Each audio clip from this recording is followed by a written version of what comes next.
you play the game with a sense of freedom and joy that I don't see in too many other people. So, well, yeah, I'm just trying to have fun mostly. I mean, I don't really take the game too seriously and just kind of do whatever feels right at the moment, I guess.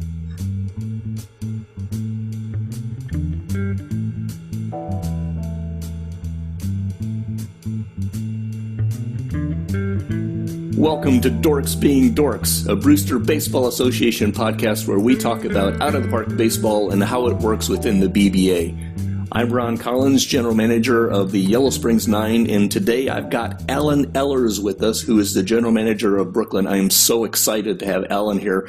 We're going to talk about roster construction and some of the really cool and inventive things that Alan does. So thanks for your time here today, Alan. I definitely appreciate it.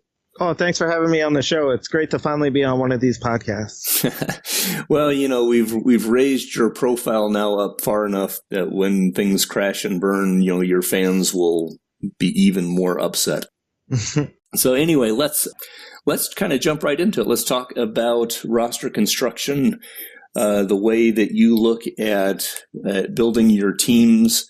What are your? Let me just give you a free-form moment to talk about your team a little bit and what your thoughts are about roster construction, and then I will pinpoint you down into some more detailed questions. Okay.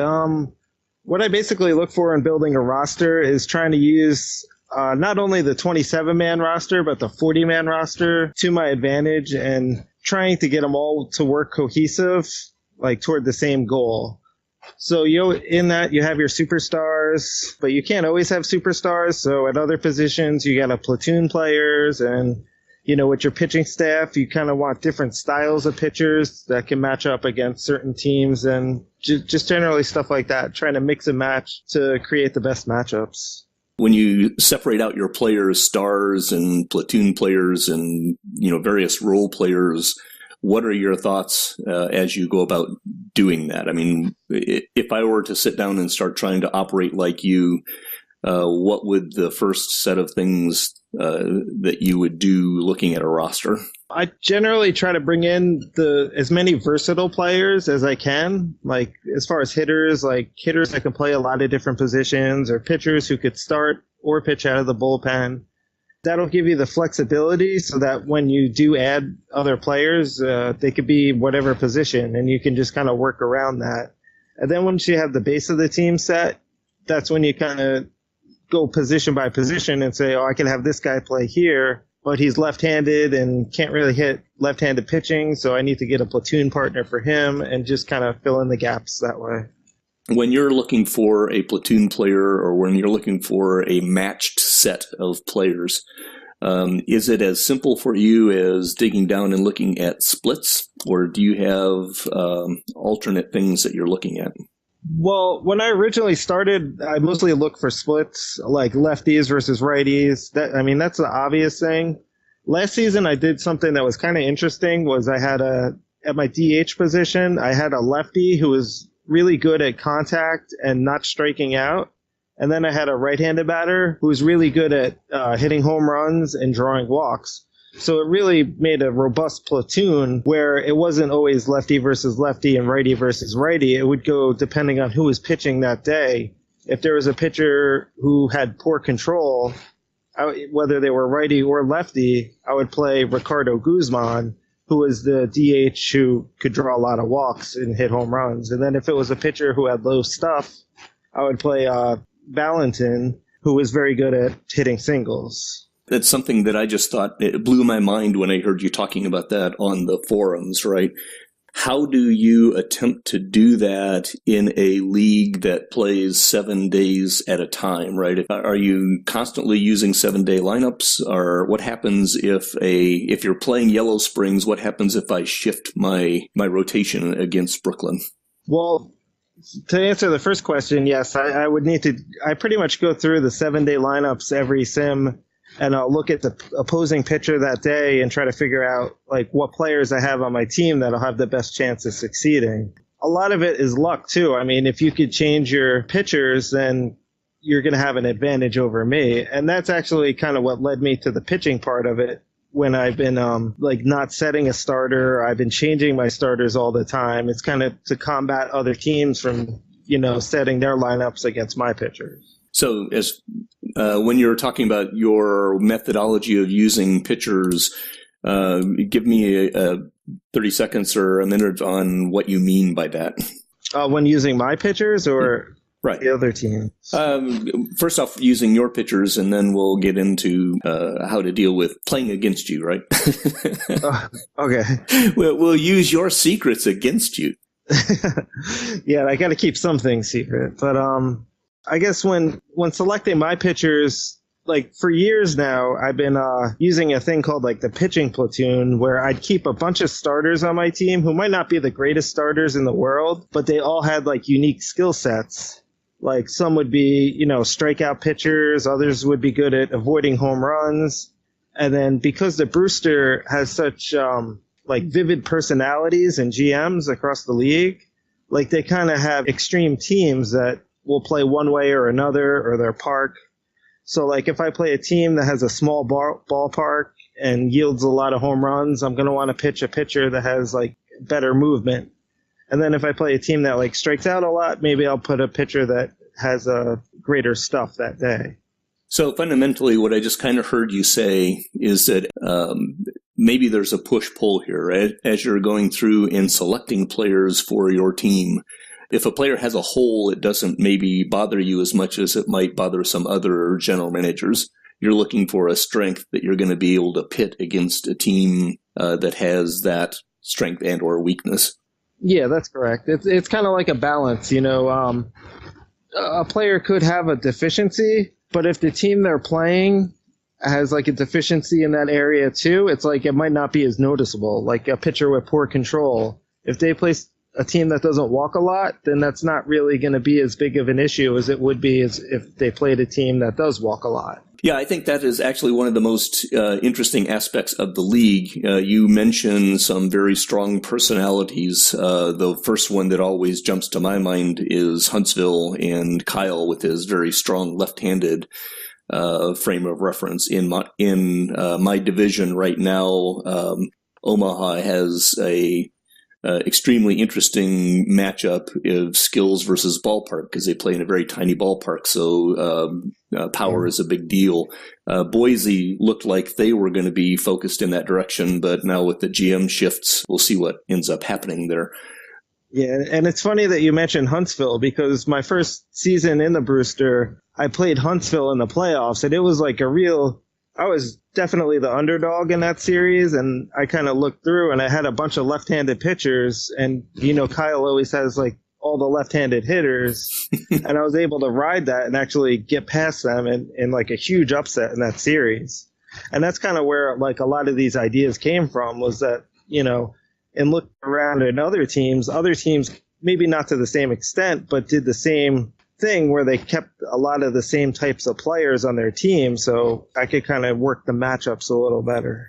Alrighty, so let's go back a little bit to the question of dealing with when pitchers change, right, against you, or when things don't work out for your you have a high churn of players coming up and down your organization, right? You're talking about the 40-man roster from AAA up into the majors. My frame of reference is that you use your minor leagues more and more creatively than most other general managers in the league. Do these two ideas kind of go together? Yeah. I guess there's two ways that you could build a team. You could build a team that's like really top heavy and has like a lot of stars. I tend to not do that and just get like the best 40 players that I can and just kind of try to work the matchups that way. So I definitely do, like going into the season, I look at my whole 40-man roster and I want like some kind of purpose out of all 40 of those guys where they could help me win at some point, rather than just storing them in case somebody gets injured. Actually, that's an interesting break, right? Because a lot of people look at, and I tend to actually, my initial frame of reference around AAA is these are the guys who are going to be my injury relief valves. But I will say that as a general rule, I often have 2 or 3 players rather than the full set of 40 mana. I usually have 2 or 3 players that I expect I'm going to swap up and down, generally for like defensive purposes. Or occasionally I'll have people that I want to swap up and down for purposes of service time and Super 2 management. Does service time and Super 2 management come into your frame of reference at all? Or are you just purely looking at matchups? Generally, with the Super 2, not with these types of players, because these types of players aren't really superstars anyway. Like which I haven't had in a really long time, but I haven't had a really great prospect come up through my system. If I had one of those, maybe I'd be more concerned about Super 2s, but these are mostly just platoon players who might help out for like 4 or 5 years, and then, they ride off into the sunset. Mm-hmm. So as far as Super 2s, that's not really a big issue for me. So let's talk about the process of managing that whole 40-man roster throughout the time of a year. When you have your 40-man roster, does it tend to be stable through a season, or are you swapping people in and out of the 40-man roster? Are you using waivers a lot and so forth? So effectively, are you using like 60 people? At times, yes. There's something that I picked up, I guess it was about 2 seasons ago, when I traded for Juan Hernandez. I mean, I didn't really want Juan Hernandez, but I felt like I got a good enough value where I could take his salary and then it wouldn't, it wasn't going to kill me and I'd get some good prospects back.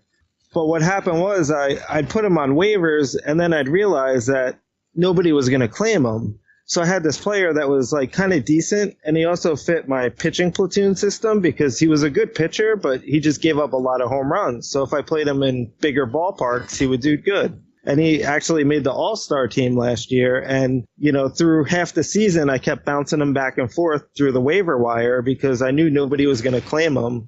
So in that sense, I did open up a couple more roster spots. It's almost like a veteran option where, you don't have to worry about anybody claiming him. I hadn't thought about it that way. But the whole idea of you've got a relatively high-paid veteran that you don't have to worry about their whole 40-man slot before it's all said and done. So it's always something new to learn here before it's all said and done. So that's why I partially don't care as much about like higher contracts as much as other people would because of that same reason. I mean, it does hurt your salary cap, but if you have the room anyway, then there's really no point in not getting, a high-priced player or whatever if it can net you some other things. Yeah, and I don't know if I've done my research properly. What is your budget and salary cap situation right now? I think you're getting close to the cap with all the players you brought in here on your last big push. I'm close to the cap, and I'm also on record as saying I'm kind of destroying my team right now because I want to do like a big rebuild. Mm-hmm. So I'm actually losing like a ton of money this year, and like I'm going to be in debt for like probably the next 5 seasons. But I was afraid to say it. I knew I had to say something eventually because I don't want people to think that I'm going to destroy the team and then leave the league. But right now, I just released Juan Hernandez, as we were just talking about him. And like I've released a lot of players to get under the cap to kind of try to win these past few years. So it's kind of a strategy, and I don't recommend the strategy, but for what I want to do, I want to take over a bad team, but I don't want to change teams. So you have to create one on the fly. Yeah. So I'm doing a lot of things right now that I wouldn't recommend. I mean, and financially I've been by my own will, like, just terribly run the last like 4 or 5 seasons. Yeah, but at the end of the day, I think every team has a natural ebb and flow when it comes to their runs. Clearly, I am attempting to continue to keep Yellow Springs at the 95 win every year point of view. Right, that's my personal challenge. And I think it is possible to accomplish that, but it takes both a bit of skill and a pretty good dose of luck in certain places. So I have no aspersions to no false notions that my 95 wins forever will actually occur. When it comes to a certain point, though, I think you do have to kind of make a decision as to whether you're going to how you're going to focus on building your roster over the years. And that actually opens up a question in that sense, because I know you've been doing a lot of these creative things, and you've been posting a series of fantastic articles about the ultimate rebuild. How long have you been planning this transition from perpetual upper tier team to the teardown candidate? Well, I would say probably about the 2033, 2034 seasons. I'd gone through a rebuild before because I took over the team in 2026 and we won the Landis that year. And then the next season we had the best record in the Johnson League. But I was taking over a team that somebody else built and I couldn't really do it. So I had to rebuild in the late 2020s. And then, in the early 2030s, I kind of felt that it wasn't really going as well as I had planned.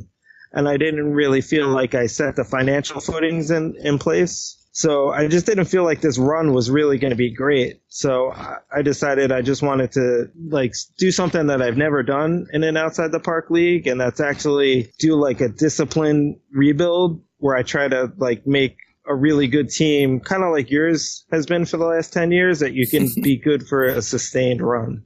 Okay, so given your propensity to look at things from a more creative point of view, talk to me about what you're thinking when you look at building your roster over the next 5 years, going through drafts and so forth. Are you looking for kind of best available athlete? Do you have a frame of reference as to what you want to build, and how are you going to go about doing that? I'm still kind of developing the final product of how I want to do it. For probably 4 or 5 years at least, I'm going to be I'm not going to tank or anything like that, but I'm going to be toward the bottom of the division. So I'm going to be bringing in a lot of popular players, trying to get out of debt and stuff like that. So I actually plan on holding a fire sale, which will get rid of my initial roster. And then I'll probably even do a secondary wave of trades because I want to create a really deep farm system that hasn't been seen before. Something where I got BBA prospects at every level, ready to come up when all is said and done. And that's going to take years to do. But as far as the final product, I'm kind of still kicking around ideas on how I want to build the team. I do think I'm going to use some of the ideas, maybe the cyclone that I'm using now. I might actually continue to do something like that into this whole project. Yeah, I love the whole concept of the cyclone. It will be interesting to see what out of the park the game itself does in response to some of the more advanced, I'll call it advanced modern usage of the bullpen and usage of pitchers and openers and things like that. If the game allows for even more depth of use of pitchers, that will be interesting to see how you particularly use that. I did read a thread on the main boards, and they are going to use the opener next year. That's been confirmed that's going to be a part of the game next year. So that'll be interesting. Yeah, so the proof is always in the pudding when it comes to out of the park and out of the park features. I have a general rule of thumb that says the first year that Marcus releases something, it doesn't really work the way that it was envisioned. And then the second year it works better. And then by the third year, it's a pretty robust feature. Yeah. But that's only a rule of thumb. They've got some pretty good data, I think, now on how the major leagues actually used pitchers. So they're not making it up from scratch. So maybe that will put them ahead of the curve a little bit. That'll be exciting. Oh, yeah. Yeah, definitely exciting. Well, that kind of runs me through all of the main questions I had on roster construction. Did you have any other things that you wanted to add or to get into? No, I don't think so. I think we covered pretty much everything. Well, that's fantastic. And so I appreciate your time here today. We'll see if maybe we can twist your arm and get you to join us for a couple other topics. That would be really exciting. Oh, yeah, that'll be a lot of fun. The Brewster Baseball Association is an out-of-the-park baseball league commissionered by Mr. America himself, Matt Rechtenwald, and competed in by an amazing group of outstanding general managers. Check us out at montybrewster.net. You have been listening to Dorks Being Dorks, a podcast where we put BBA GMs together to talk about out of the park and how it works in the BBA. Music is Some of My Fears by Daisy May and is used under a Creative Commons Attribution license. I have lost everything. Just like the Bucks are dead on the range. grass is twisted, the stars that not shine. The creation's threatening, the worry is mine. The king was thinking, and now he's dead. John wanted peace, and it's why.